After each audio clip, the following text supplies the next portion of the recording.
하나가 먼저 보면은 차 밖으로 튕겨나간 운전자. 친구가 운전했다고 발뺌했는데 경찰의 묘수는 이렇게 나왔어요.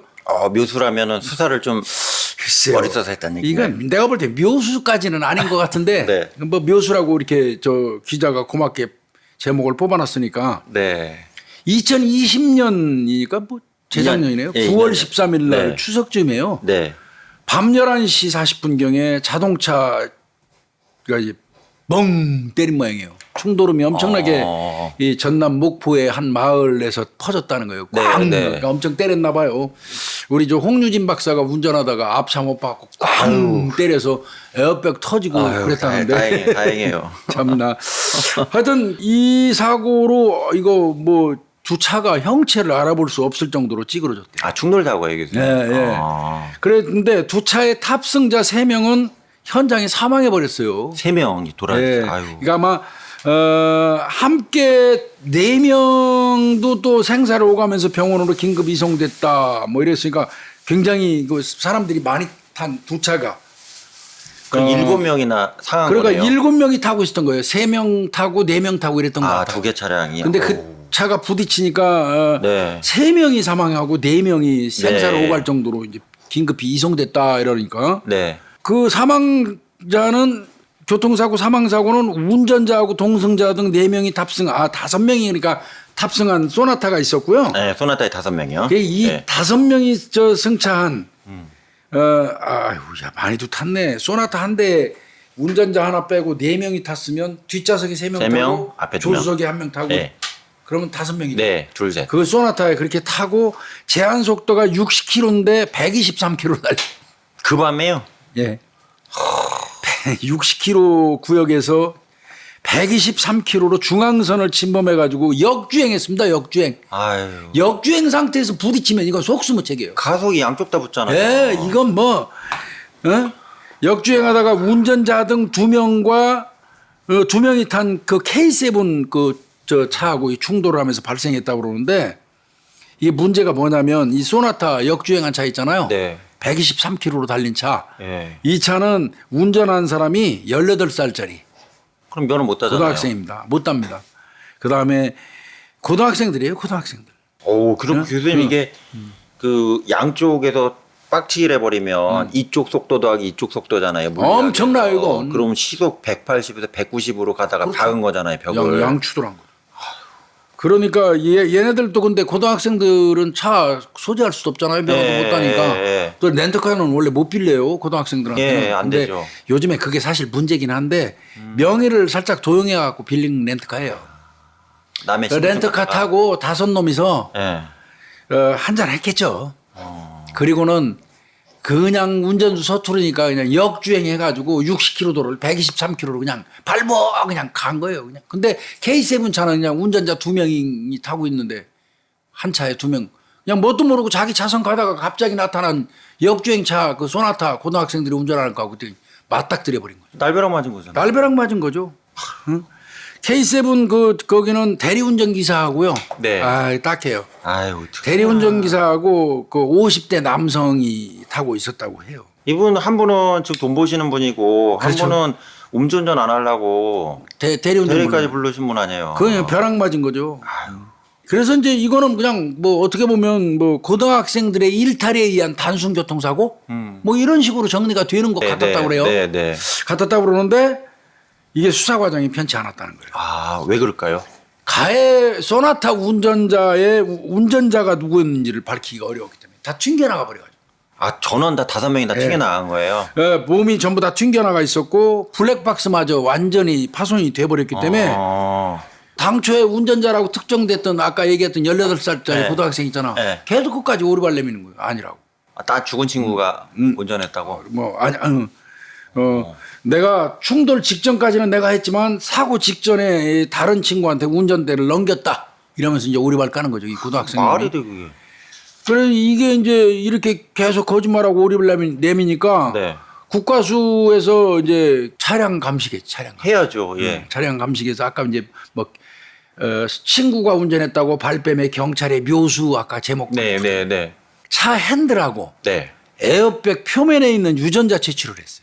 아 운전석 쪽 에어백하고 핸들하고. 어. 그래서 유전자가 요 오리발 까는 놈하고 일치한다는 그 감정 결과를 도출을 한 거예요. 네. 그래서 그놈이 운전한 걸로 밝혀졌고 튕겨 나가서 생존한 아이들도 얘가 했다고 얘기를 했고요. 처음에는 이제 뭐 죽은 사람한테 떠밀려고 그랬던 것 같아요. 죽은 학생한테 그랬던 것 같은데. 그러니까 뭐 아까 제가 제목 말씀드렸지만 뭐 친구가 운전 발뺌에 경찰 묘수했는데 묘수는 아닌 것 같고요. 네. 이건 당연히 하지 않겠습니까? 네, 네. 그래서 결국 교통사고 처리 특례법 치상 그 또 도로교통법 위반 무면허 네. 이걸로 이 18살 먹은 얘한테 이 1심에서 이거 많이 때렸더라고요. 몇 년 나왔어요? 징역 장기 4년에 단기 2년 소년범이. 소년범이니까. 네. 2년 선고. 많이 때렸다고 볼 수 있나? 사람이 3명이. 소년범이 이 정도면 많이 나온 건 맞죠. 근데 사람 상한 거에 비하면 뭐 택도 없고요. 재판부도 그랬네요. 면허를 취득할 수 없는 학생으로서 제한 속도를 초과하고 중앙선을 넘어서 질주하다가 그 사람들 다치게 하고 죽게 하고 잘못 인정 안 하고 친구를 운전자로 지목하면서 반성하지 않는 태도. 뭐 보면은 굉장히 불량한데도 현재 형량은 미성년자다 보니까 뭐 장기 4년에 단기 2년. 응? 근데 이거를 받아들였냐? 네. 안 받아들였어. 그럼 이 학생이 또 항소한 거예요? 법리 오해 사실 오인이 있다고 주장하면서 항소를 했지만 이거 괘씸하긴 더 괘씸해 내가 볼 때. 사실의 오인은 교수님 그러면 걔가 내가 안 했다 이거지 끝까지. 내가 안 했는데 내가 지금 운전자로 지목돼 이거 됐다 이거야. 못 됐네 이게. 못된 거지. 그래서 2심까지 갔는데 2심에서도 분명히 합리적 의심 없이 이거 증명됐다. 네가 운전한 거. 피해자들로부터 용서도 못 구했고 유족들이 지금 굉장히 정신적으로 고통받고 있고 네. 엄중하게 처벌해달라고 탄원까지 하고 있다. 네. 이 양형 조건 종합해서 확인해 보면 너한테 이거 장기 4년에 단기 2년 이거 많은 것도 아니다. 네. 올리지는 않았지만 그대로 그냥 원심대로 장기 4년 단기 2년 이렇게 때린 겁니다. 요즘에 이거 문제예요, 문제. 아 큰일이네. 고등학생은 좀 나요 또. 고등학생 나요? 요즘에 중학생들, 초등학생들까지 차 끌고 도망가. 저번에 초등학생 10km 몰고 다닌 거. 그러니까 이게 지금 어제 오늘도 아니고 그다음에 여기서 내가 지금 꼭 말하고 싶은 거는 네. 뭐가 얘기하고 싶냐면 렌트카예요. 네. 아니 애들이 맘만 먹으면 차량 명의 도용해 가지고 성인 명의 뭐 이거 주민등록증 슬쩍 자기 엄마나 뭐 저 누나 거 이렇게 가지고 나와서 이게 가장 먼저 사진 찍어서 제출해도 된다는 거예요. 아 사진 찍어서요? 휴대폰으로 촬영해 가지고 제출해도 된다는 거예요. 실물 확인 안 해요? 사람하고? 아니 안 하고. 아이고. 어디다 갖다 놓으면 가져가는 형태 뭐 이런 식의 렌트카 영업들 많이 있잖아요. 네, 네. 이거 지금 앞으로 문제예요. 이거. 그러면 교수님 이게 이런 식으로 사고 나면 뭐 이 친구들 같은 경우 성인 같으면 엄청난 처벌을 받았겠죠. 그렇죠. 네. 제가 볼 때는 3분의 1이나 4분의 1밖에 형이 안 나온 것 같은데 그렇죠. 장기형으로 해도 이런 경우를 막기 위해서라도 이렇게 만약에 차를 빌려줬다 하면 렌터카도 이게 확실한 어떤 이 절차 없이 한 거 있으면 일정 부분 책임져야 되고요. 그렇죠. 렌터카 회사도. 예, 예. 그 다음에 이제 부모들은 당연히 민사 책임져야 될 거예요. 그럼 당연한 거죠. 네, 민사 책임 당연히 져야 될 거예요. 아이. 어떻게 보면 초등학교 학생이 지네 엄마 차 걸어놓은 거 이게 끌고 나가고 사고 내놓으면요 집안 폐가망 시킬 수도 있어요. 그렇죠. 외제차만 아주 아파트에서 외제차만 열몇 대 부 긁어갖고 한 4,5천만 원 한 번에 물어주는 것도 봤어요. 아. 그 초등학생 하나가 차 끌고 나가서 쓱 아파트 주차장 한 바퀴 돌다가 네. 4,5천만 원 물어주더라니까요. 그런 경우도 있기 때문에 초등학교 뭐 절대다수 애들이 안 그렇지만 네. 운전에 관심 갖고 자꾸 차 타려고 그러는 애들이 있을 때는 부모님들이 자동차 키 관리 잘해야 돼요. 네. 키 관리 진짜 뭐 이렇게 걸어놓으면 절대 안 됩니다. 이거. 그 시동 켜놓은 것도 막 끌고 다니는 경우도 있고 막 그럼요. 계속 나오더라고요. 그거 굉장히 조심해야 돼요. 근데 이제 제가 요 부분에서 제가 말씀드리고 싶은 게 첫 번째는 이제 그 차 자체가 흉기잖아요. 어떻게 보면 흉기인데 저도 그 아이들이 차를 몰고 다니는 거 뭐 미국 같은 경우 뭐 16, 17세에도 면허를 주지만 거기는 교통 관련된 법 교육이 우리 같이 이렇게 대충 하진 않잖아요. 좀 교육도 제대로 하고 또 아시겠지만 도로교통법 위반을 하면 막 수갑차고 체포하는 강력한 경찰권이 있기 때문에 그 교수님도 미국에 연수 가보셔서 많이 보셨잖아요. 근데 작살나요. 우리는 그렇게는 안 하다 보니까 미성년자 차량 무면허 상태에서 타는 거에 대해서 그 아이들도 좀 강력하게 대응을 해야 되지만 대응을 이들에 대해서 아까 교수님 말씀하신 뭐 이렇게 면허가 가짜인 걸 알면서 대충 그냥 빌려주면 되겠지 이렇게 하는 그거 안 경우 돼요. 이건 있어서는 안 되는 것 같고 또 하나는 이제 차 관련된 그 무자격 그 운전에 대해서 너무 처벌이 약해요. 아이, 대표적인 게 교수님 그러면은- 하나만 더 말씀드리면 그 대포차 있잖아요. 어림잡아 추정해도 5만 대에서 10만 대 얘기를 하잖아요. 한 10만 대 굴러다닐 네, 거예요. 거의 그 대충 그렇게 나오더라고요. 그러니까 무적 차량이라고 해서, 그러니까 이게 차적이 뭐 말소가 됐거나 이게 주인은 법인으로 돼 있는데 헛개비 법인으로 돼 있는데 개인이 몰고 다니는 게 많잖아요. 근데 이게 교수님 그 하이패스 같은 경우 있잖아요. 고속도로 그 도로공단에요. 거기도 하이패스 지나가 막 수백 번 지나가는 경우도 대포차 그렇게 많대요. 많아요.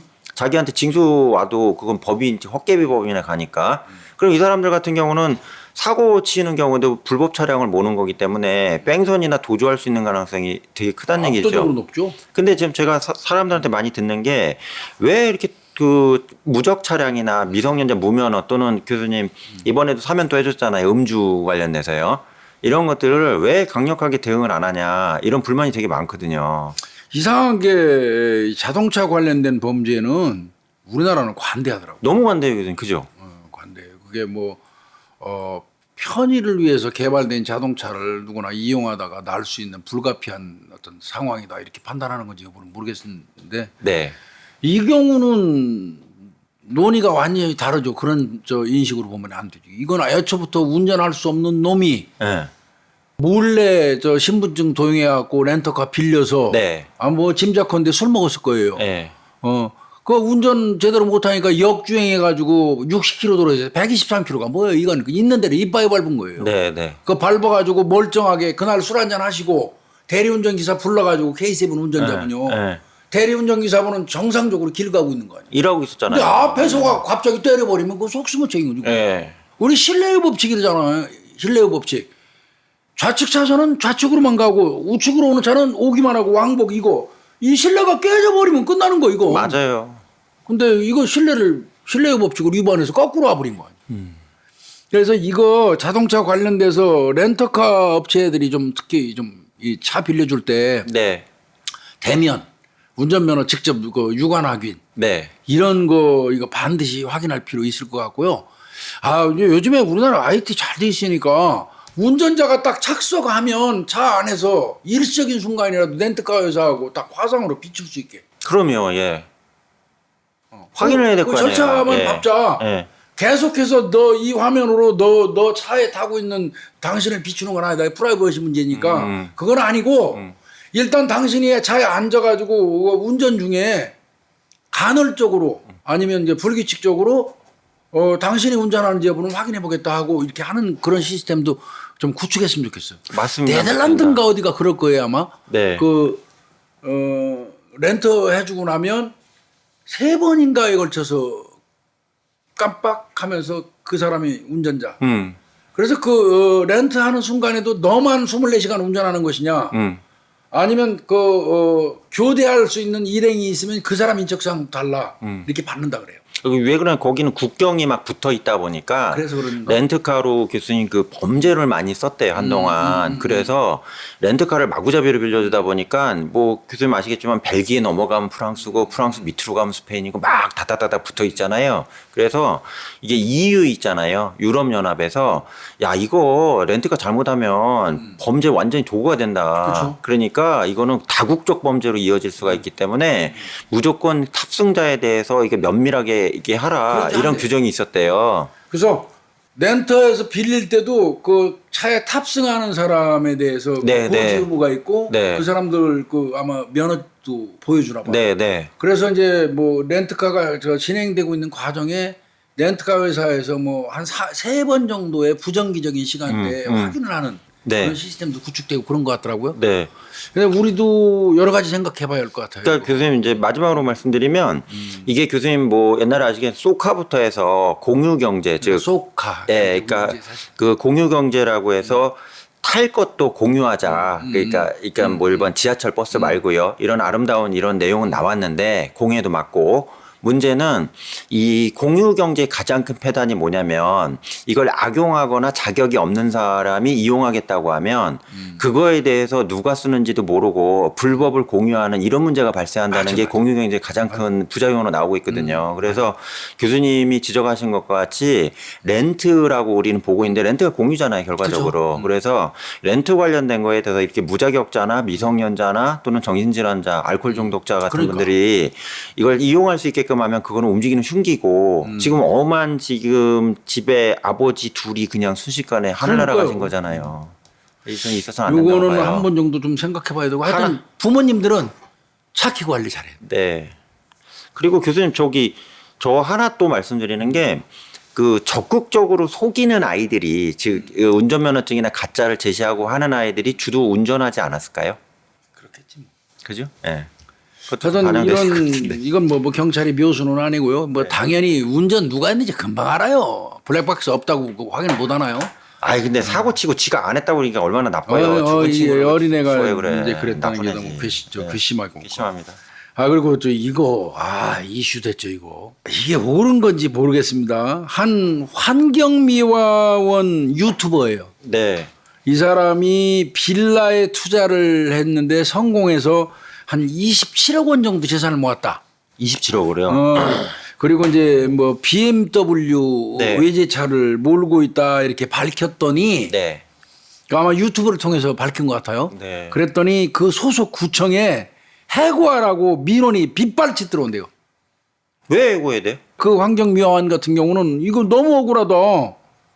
왜 내가 환경미화원으로 일하고 있으면서 내가 빌라 같은 데 투자해가지고 돈 한 27억 벌었어. 돈이 있고 돈이 있으니까 나도 타고 싶은 외제차 BMW 하나 사서 타고 다니는데 환경미화원은 BMW 타면 해고 사유냐. 말도 안 되는 얘기죠, 그 자체가. 이제 이런 얘기고요. 구청도 이건 말이 안 된다. 뭐 직무하는 과정에서 문제가 있어야지 해고하는 거지. 네. 정상적인 공채위에서 그 뽑은 어떻게 보면 공무원인데 네. 그 사람을 단지 부자라는 이유로 외제차 탄다는 이유로 해고하는 법은 세상에 없다. 이제 이러면서 곤란하다고 얘기를 하고 있는데 유튜브 채널이라는데 뭐 사고 치는 남자? 네. 뭐 사치남이라고 그러는데 사고 치는 남자 뭐 거기 출연해가지고 네. 그 얘기를 하는 모양이에요. 뭐 인간 다큐네요, 그냥. 거기 나가서. 억울하다는 네. 거죠. 왜 국민으로서 세금 내면서 공공기관에 일하는 사람인데 돈이 있다는 이유로 나를 왜 해고하라고 얘기하느냐. 돈이 있는 사람은 환경미화원 하면 안 되냐. 돈을 벌으면 환경미화원이라는 직업을 다른 사람한테 양도해야 되느냐. 네. 뭐 이런 얘기가 이제 나오는 거죠. 예. 그러면서 나도 책임져야 될 가족도 있고 어머니도 갑상선암으로 지금 치료 중에 있고 그리고 나는 환경미화원이 좋아서 했다. 원래 그거 자기 적성에 맞으니까 이렇게 얘기했는데 네. 근데 왜 이렇게 저 사람 해고시키라고 빗발칠까요? 지금 어려운 사람한테 그 일자리 양보하지. 잘 사는 놈이 뭐 네. 그 자리를 앉아있냐 꿰차고 앉아있냐 그거예요? 그런 의도로 이 댓글이 좀 달린 건 좀 봤거든요. 근데 내 생각에 환경미화원 일자리 줘도 안 한 사람도 많아요. 안 하는 사람. 네. 저 젊은 사람 힘들다고 거기서 안 하는 사람들은 네. 안 해요. 네. 나 사실 환경미화원분들 일하시는 거 이렇게 보면 엄청 고생해요. 네. 이게 그런 식으로 한다고 그러면 자본주의 사회에서는 그러면 돈 많으면 직업도 마음대로 가질 수 없다는 직업 선택의 자유는 뭐 헌법상 명기돼 있는 자유예요. 네. 근데 그 헌법을 위배하라는 얘기하고 같아서 이거는 내가 생각할 때는 말이 안 될 것 같은데. 저는 개인적으로 교수님 이런 생각합니다. 뭐냐면 이 환경직 주무관님은 정말로 새벽에 나오셔갖고 물론 그 다큐멘터리 나오신 거는 좀 본인이 좀 좋은 모습이 나왔을 가능성은 그렇죠. 있어요. 근데 이 추운 날 교수님 오늘도 새벽에 영하 10도잖아요. 그때 나와가지고 다 쓸고 치우고 또 교수님 아시겠지만 그 낙엽 같은 경우도 다 모아다가 다 소각 처리하고 일이 되게 많거든요. 눈이 오나 비가 오나도 나와야 되잖아요. 그럼 이분이 자산을 모은 거는 자기의 재테크를 통해서 따로 자산을 불린 거고. 환경미화원 활동으로 벌어든 돈이 아니에요. 네. 그거는 별개 문제고. 그렇죠. 이분이 자기 직무를 하는데 아무 하자가 없다면 이분도 정당한 공채 과정을 거쳐서 들어온 소위 말해 공무직이라고 그러잖아요. 맞아요. 공무직 주무관인데 이분이 그냥 계속 그 일 하도록 냅둬야지 그걸 왜 그만두러 하냐 이거죠, 저는. 근데 아마 이제 방송 나와가지고 자기가 이제 돈 버는 게 부동산 경매해가지고 11채 빌라를 내가 소유하고 있고 네. 월세로 한 400만 원 포함해갖고 한 1000만 원 정도 내가 수익이 있다. 네. 이렇게 밝히면서 이제 BMW 타고 출근한다. 네. 한 27억 정도 된다. 이런 네. 이제 영상을 공개했더니 이제 본인이 그 영상에 나올 때는 20, 30대한테 희망을 주고자 했대요. 동기부여를 하려고. 네. 내가 환경미화 활동하면서도 이렇게 투자해가지고 돈 벌고 그래서 나도 외제차도 좀 끌고 다닌다. 열심히 일하면 된다. 그런 마음으로 나왔다는데 네. 그걸 본 사람들이 난리가 난 거죠. 난리가. 그러니까 뭐냐면 저기 응? 아니 부자는 그럼 환경미화원 하면 안 돼요? 그러니까. 공무원에도 안 되고요. 이거 이분 뭐 그렇게 얘기했대요. 환경미화원 하게 된 이유도 고등학교 졸업장 가진 사람이 네. 연봉 5천만 원 이상 받는 직업을 찾다 보니까 미화원이었고 복지 혜택도 좋다고 들었기 때문에 나 들어왔다. 네. 근데 그만두라고 한다. 이건 좀 그렇다. 이제 이 얘기인데 글쎄요. 저는 이거는 해고시키라고 해고라는 얘기 자체도 또 너무 강압적이잖아요. 아 그럼 강압적인 거죠. 잘못하지 않은 공무원을 왜 해고를 해요? 무슨 기준으로 하냐 이거죠. 해고는 뭡니까? 공무원이 해고나 파면은 뭐예요? 중대한 어떤 저 비위를 저질러 가지고 공무원으로서 더 이상 복무할 자격이 없다고 판단되면 강제로 내쫓는 제도예요. 그렇죠. 네. 그 27억 재산 가고 BMW 타면 강제로 내쫓김을 당해야 되나요? 그게 말도 안 되는 얘기죠. 나는 왜 요즘에 우리 사회가 있잖아요. 이상해. 이런 부분은 정말 고쳐야 되고 누가 어떻게 보면 이거 배 아픈 거거든요. 이거. 그러니까 제가 교수님 한 살에 또 말씀드리면 제가 이제 경찰학교 그때 교수님 나갈 때 외래 교수할 때 한 이제 경찰이 저한테 상담을 했어요. 했는데 나중에 이제 그 경찰 임용되고 나서 팀장이 물어보더래요. 그래서 내 아버지 어머니 뭐 하시노 이렇게 물어보더래요. 그래서 그냥 저기 뭐 빌딩 관리하고 계십니다. 그래서 그럼 아버지 무슨 빌딩 관리소장 하냐. 그래서 아니 그냥 2채 가지고 있습니다. 그랬대요. 그랬더니 그럼 아버지 어머니 재산이 어떻게 이렇게 물어보더래요. 있는 대로 얘기했대요. 한 7, 80억 되는 것 같다고. 조그만 빌딩 2개니까. 그랬더니 그 팀장 하는 얘기가 야, 너 같은 애는 그냥 아버지 어머니 재산 물려받아갖고 거기서 살지. 너 같이 부자인 애가 경찰관 하나 들어와서 좀 어려운 애들 공무원 들어오는 거 하나 막은 거 아니야. 이 얘기를 하더래요. 또라이 이게. 실제 들은 얘기예요. 그런 게 팀장을 하니까 이게 잘 안 굴러가는 그래갖고 제가 지금 한참 전 얘기인데 제가 죄송한데 어떤 미친 인간이 그렇게 얘기했냐 그랬더니 자기도 이해가 안 돼가지고 왜 그건 아버지가 아버지 부자고 나는 공무원이 좋아가지고 정말 노량진에서 2년 동안 쎄빠지게 고생하면서 시험 봐서 들어왔는데 뭐 이런 얘기를 하더래요. 그러니까 저는 좀 이상한 게 좀 부유하면 좀 경제적 여유가 있으면 직업도 없어야 된다 이런 좀 쉽게 얘기하면 임대료만 받고 봉사하는 직업이나 이런 것도 하지 말아야 된다는 이 사고 체계는 정말 저는 후진적이라고 생각하거든요. 아니 요상한 의식 세계예요. 말도 안 되잖아요. 야, 니네 집 부자니까 너는 공무원 봉급 안 받아도 충분히 먹고 살으니까 이 새끼 어머니 아버지한테 빌 붙어서 살고 그 말이 네 되죠. 자리 비워 임마 그러면 어려워서 경찰 들어오고 싶으니 하나 저 기회를 주는 거잖아. 이 얘기잖아요. 네. 그게 무슨 논리예요? 그게 무슨 논리냐고 저도. 그게 난 그거 모자란 거죠. 모자란 거. 근데 그런 사고 체계를 가지고 계신 분이 생각보다 많아요. 그런 사고 체계를 가진 사람들이 빗발지듯이 들어와서 이 사람한테 27억에 BMW 구리는 놈이 환경미화원이 말이 되냐. 이거는 이렇게 말하는 순간 그 의식 속에 그 말 속에는 어떤 의식이 포함되어 있냐면 환경미화원은 못 사는 사람이래 맞아요. 된다는 의식도 맞아요. 깔려 있는 거 아니에요. 그러면 환경미화원이라는 직업 자체를 깔보고 무시하는 경시하는 풍조가 은근히 배어 있는 거 아니에요. 네, 그 사람들 대가리 속에는. 네. 이건 진짜 잘못된 거죠. 네. 이건 분명히 말씀드리는데 해고하라고 막 할 일 없이 막 이거 써대는 사람들은요. 환경미화원은 부자가 아니라야 된다는 등식이 머릿속에 정립된 사람들이에요. 그건 나쁜 거예요. 아주 나쁜 거죠. 네, 아주 나쁜 사고예요. 응? 네. 어디 저 사고방식이 썩어 문드러졌다고 그러죠. 이런 얘기를. 그러니까 제가 이제 그 경제 쪽에 이제 범죄학책을 보면 교수님 진짜 멋진 말이 하나 나와요. 뭐냐면 경제에서 핵심이 2가지가 우리 범죄랑 연결이 되어 있는 게 있는데 첫 번째는 열심히 일해서 돈 많이 번 가진 자를 적대시하면 쉽게 얘기하면 로빈후드를 의적으로 판단하는 이런 오류가 발생한다. 이게 경제범죄학의 첫 번째 나오는 거고요. 분명히 떼강도예요. 로빈후드는. 근데도 의적이다 이렇게 하는 게 나오고요. 2번째는 가진 자를 적대시하는 문화가 발생하게 되면 사람들이 불법적인 방법으로도 가지려 하기 때문에 사기나 이런 경제 범죄가 많이 발생할 수밖에 없다. 예, 왜? 무조건 가진 자는 나쁜 사람이기 때문에 내가 죄를 져서 하는 거, 저 사람도 다 불법적인 방법으로 다 저렇게 부자가 됐을 거야. 이런 식으로 단정을 지어버린대요. 그러니까 교수님, 우리 사회가 왜 발전했을까요? 발전한 이유는 내가 좀 더 벌어서 집 한 4-5평 늘리는 거고, 좀 더 열심히 벌어갖고 차 뭐 이제 1500cc 타다가 2000cc 타는 거고, 그래야 인생 가는 거 아니에요? 예. 근데 그런 내가 발전에 대한 노력을 하려고 하는데, 노력을 한 사람한테 너는 이 새끼야 왜 이렇게 많이 가지고 있어? 이런 식으로 공격을 해버리면 누가 앞으로 나가려고 하겠어요? 그냥 정체돼 갖고 그냥 나라에서 주는 복지 비용만 받아먹고 가지. 이제 그게 우리나라가 쭉 근대화되고 이 발전해오는 과정에서 은연중에 이제 그 자리 잡힌 같은 느낌이 드는데요. 네. 맞습니다. 자본주의 사회에서 부자가 왜 부끄러운 일입니까? 자본주의 사회에서 부자는 당당하고 떳떳하고 네. 자랑스러워야 예, 돼요. 예. 그게 자본주의잖아요. 네. 가진 자가 그만큼 노력했기 때문에 가진 자가 된 거니까. 근데 이제 우리 사회의 어떤 문제점은 부의 독점 때문에 그래요. 저도 그 얘기 하려고 그랬어요. 네? 네. 적정하게 세금 포탈하고 그 세금이 그들이 정당하게 냈었으면 사회에 환원됐겠죠. 네. 적정하게 세금 포탈하고 그다음에 그 부를 지키기 위해서 해서는 안 되는 편법을 동원하고 네. 갖은 그 못된 방법을 동원해서 그 부를 유지하거나 확대시킨 게 그 눈에 드러났기 때문에. 맞아요.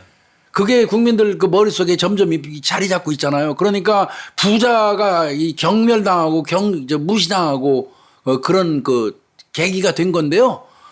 자본주의 사회에서 절대 부자는 부끄러울 일이 아니죠. 근데 이번에 교수님 보시면 아시겠지만 문어발식으로 100개까지 계열사를 늘린 그 톡 회사 있잖아요. 근데 그 회사에서 2주 내 단기간에 주식 처음에 공개해 놓고서는 거의 10여 명이 되는 임원이 싹 다 팔아치워 갖고 주가가 거의 뭐 3분의 1이 쭉 깔아앉았잖아요. 그 피해는 다 국민들이 그때 아시겠지만 증거금 낸다고 막 있는 돈 다 끌어다가 그 몇 주 받겠다고 5천만 원 1억씩 낸 사람이 수십만 명 아니에요. 그러니까 그래갖고 시세차익 단기간에 5천 원짜리 있잖아요. 팔아가지고 300억 400억씩 한 10명이 다 챙기고 법상으로는 불법은 아니에요. 지주식 지갑한 건데. 아니, 편법이 더 나빠요. 네. 어떤 때는. 근데 그거 보면 사람들이 무슨 생각을 하냐면 야, 저 따위로 다 돈 버는데 돈 많은 애들은 다 부당한 방법, 그러니까 불법은 아니더라도 편법. 비난받을 만한 방법으로 다 빠져나가 돈 버는 거 아니냐. 이런 느낌이 이분한테 분노로 표출될 수도 있다는 걸 좀 생각해 봐야 된다는 얘기예요. 그러니까 그런 부분은 예, 있어요. 예. 그러니까 정말 그 사회가 건강하려면 기업이 도덕적이라 해요. 맞습니다. 예. 근데 이제 그런 부분이 은연중에 작용하는데 나는 이제 그거까지는 우리가 너무 앞서간 것 같고 요 환경미화원 관련돼 가지고 해고시키라고 이건 굉장히 그 듣는 사람 입장에 굴욕적이에요. 그러면 중징계 비위 저질러 가지고 이건 중징계거든요. 공무원으로서 아주 불명예스러운 일이에요. 불명예스러운 퇴장시키는 일이에요. 해고는 파면 다음에 해고잖아요. 근데 어떤 근거로 아무 이유도 없이 단지 내가 투자해서 돈 좀 벌었다는 이유로 해고해라 그렇게 한다 그러면 잘못된 거고 다시 말씀드리지만 그들의 머릿속에는 환경미화는 부자여서는 안 된다는 아주 잘못된 의식이 자리 잡은 것 같다는 생각이 좀 들어요. 네. 아까 말씀하신 니네 아버지가 뭐 지구대 팀장인지 모르겠지만 니네 아버지가 뭐 7, 80억 가지고 있는데 뭐하러 경찰 들어와 가지고 경찰 한 사람 자리 뺐냐 이렇게 얘기했다고 말씀하셨잖아요. 그 사람처럼 사고가 잘못된 거예요. 그 절대 그래서는 안 됩니다. 전 이 주무관님 열심히 일 계속 해주셨으면 좋겠어요. 열심히 해야죠. 예, 자기 하는 일이니까. 27억 가지고 있으니까 동료 또 환경미화원들한테 소주 사고 따끈한 국밥도 수시로 좀 사고. 이게 돈을 가진 자가 가장 빛나는 순간이 언제인 줄 아세요? 사회적 아낌없이 탁탁 네. 그 동료들한테 쓸 사회적 때. 환원입니다. 일부러. 네. 예. 아낌없이 지갑 열을 때 가진 자가 빛나는 겁니다. 저도 기부 열심히 하고 있어요. 열심히 그래요. 한 두 꼭지 그냥 뭐 요즘 일어나는 일 그냥 세상만사 얘기 좀 해봤습니다. 네. 수고하셨습니다. 감사합니다. 예.